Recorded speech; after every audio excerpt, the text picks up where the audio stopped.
Блокадата на транспортерите од 4 балкански земји, Македонија, Србија, Босна и Херцеговина и Црна Гора, продолжи и денес, а загубата во рамките на 24 часа се проценува на 100 милиони евра, изјави председателот на Стопанската комора на Србија Марко Чадеш. Срамно е кога станува збор за извоз на стока. Треба да се додаде дека секоја производствена компанија има казни и пенали за неиспорачена стока помеѓу 10.000 и 50.000 евра дневно. Има околу 10.000 компании што извезуваат само од Србија во Европската Унија и поради тоа може да се достигнат на вистина големи бројки. Изјави Чадеш. За Мицкоски проблемот исто така е голем, а владата негово решение бара уште од септември. Уште од септември месец ова прашање е на дневен ред во рамките на нашите разговори со Европската комисија. Министерот за надворешни работи и надворешна трговија е задолжен од страна на владата да разговара за ова прашање. Исто како што сме разговарале и за квотите за извоз на челик, исто како што сме разговарале за Green Lane, исто како што сме разговарале и за Roam at Home, исто како што сме разговарале за Сибен, Мрва и така натаму, ние работиме во интерес на граѓаните и очекувам, барем од тоа што е последна најава, да ова се реши. Јас вчера побарав телефонски разговор со претседателката на Европската комисија, таа е службено одсутна во Индија, очекувам денови да се слушнам и повторно да ја отвориме оваа тема и заедно со колегите од регионот повторно да ја ставиме оваа тема на маса, така што отприлика тоа е. Во случај да не се реши проблемот доколку не попушти Европската унија?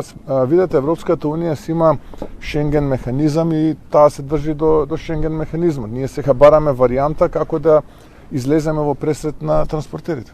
Од Макам Транс потврдува дека координацијата помеѓу транспортерите од 4 држави е постојана и дека моменталните блокади се на највисоко ниво на радикализација.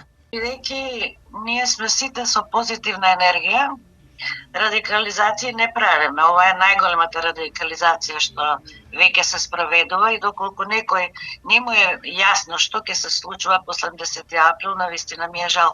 Значи, понатака сите ќе бидеме во иста кошница, односно возилата ќе стојат, возачите ќе ни побегнат во Европска унија, бидејќи нема да можат да вадат корка леп, што викаат. Така да превозниците ќе почнат да размислуваат како да си го спасат капиталот, а за увозниците и извозниците, особено за странски инвеститори, сигурна сум дека одма ќе размислуваат како да го преселат капиталот. Од вчера блокирани се сите излези, односно гранични премини кон земјите кои се членки на Европската унија, но сосема јасно дека транспортниот застој ќе донесе огромни увозно-извозни проблеми кои ќе се рефлектираат во наредниот период. На нога се сите увозно-извозни компании, а последици освен балканските ќе имаат и многу европски компании кои се зависни од овдешните компании. Ние не сме криминалци, ние сме само транспортери кои транзитираат низ Европската унија и мислиме дека не е фер спрема нас да се понаша така како што е. Ако е кварлива роба, ако е ладнач, останува таму, значи штетите се огромни.